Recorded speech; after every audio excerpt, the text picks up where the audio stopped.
In the final stage of our lesson, we are very intentionally focused on being able to describe life in the medieval cities and think about how the changes that took place there led to effects on medieval life overall. Remember that this unit is about change. We're thinking about how in the second half of the Middle Ages, big events like the Crusades and the growth of cities were weakening the status quo, things like feudalism and the power of the nobles, to allow some gradual changes which will eventually bring the Middle Ages to an end and start the modern world of which we are a part. In front of you, you should get out handouts number 3 and 4, which are two of the texts we've been exploring on life in cities.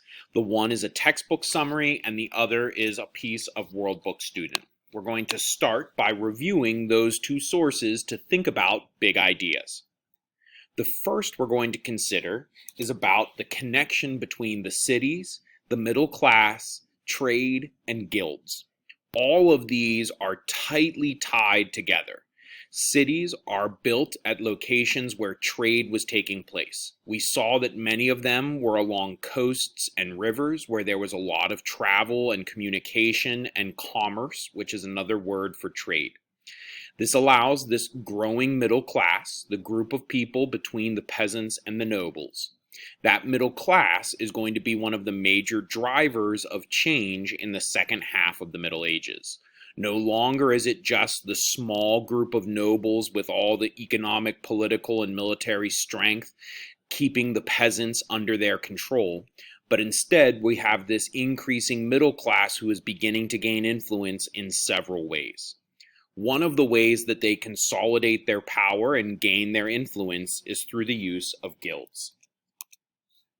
Take a moment to explore handout number 3, the reading that summarizes town life from the textbook, and consider the two questions on the board. Pause the video now to reread and think about how you would answer.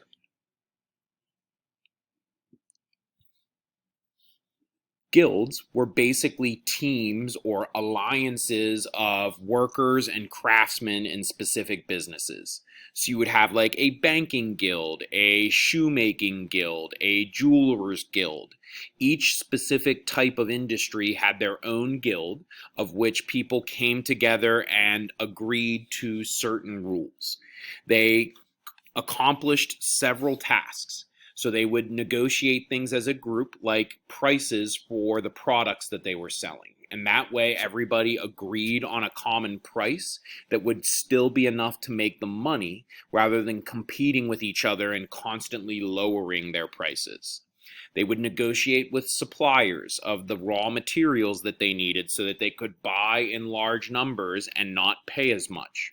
They would negotiate with the towns and enforce rules like how maybe nobody new could come join start a business if they didn't get approval from the guild. They would also be a measure of quality control.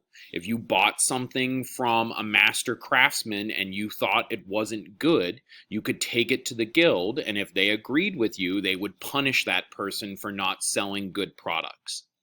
But ultimately, their goal was to work together to gain power. And this is still something that happens today. Workers form what we call unions, where they agree to negotiate and stay unified, that's where the word comes from, in the face of their bosses.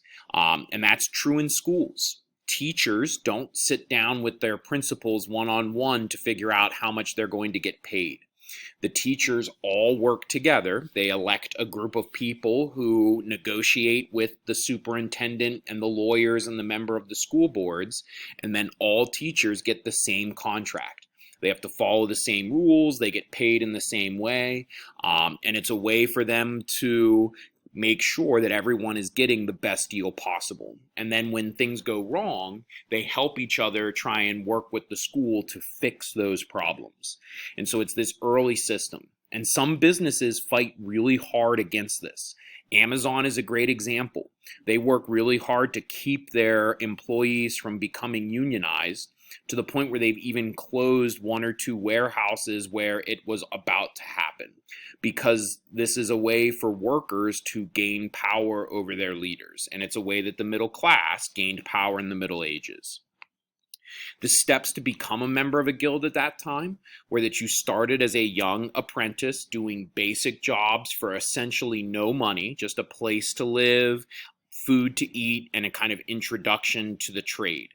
Then you would become a journeyman as you got older and gained some essential skills. You'd be given small parts of a project, or you would work under the supervision of a master. You'd get paid a little bit of money. As you got older and you could eventually prove yourself through some type of test or final project, you would become elected as a master and enter into the guild. All right, now switch your attention to handout number 4. This is really starting to look at the description of what it would be like to live in the towns. I want you to imagine that you're writing an essay about towns in the Middle Ages, and you're given either one of these two prompts that I put on the board. I want you to look through handout number 4 and find 3 details that you could use as a part of either of those essays. You don't need to write a response, you're just looking at your text and finding information. Pause the video now while you search. I think the 2 big ideas about the cities is that they were filled with crime and filled with disease. Hopefully in the reading you could find some of the specific examples of how that impacted their daily life. Those are big ideas. There are details in here to make them more clear. As far as how they're unpleasant, certainly the disease piece overlaps there. But I think the lack of sanitation would lead to pretty terrible smells. They describe in the passage how city residents didn't have flushing toilets or sewage systems, and so they would often just dump their waste into the streets until the rain would cause it to run off, or roaming animals would eat it. It was very crowded. A lot of times you could only walk down some of these side streets like one person at a time. The buildings were so close together that you didn't often get sunlight. They didn't have lots of windows.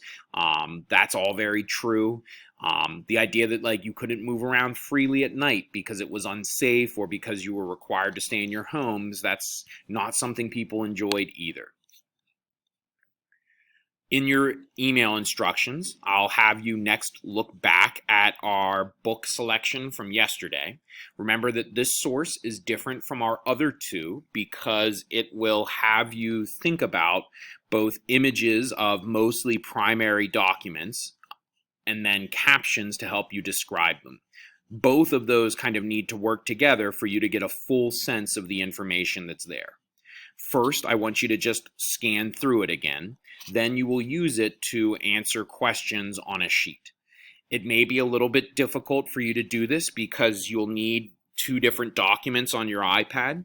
You might be able to split screen, but I know that's hard with Notability, so you may do best just bouncing back and forth between the documents. Please pay careful attention to the green instructions that give you some hints of where to find answers, especially the idea that these bold titles here match the bold titles at the top of the captions, which helps you know where to look.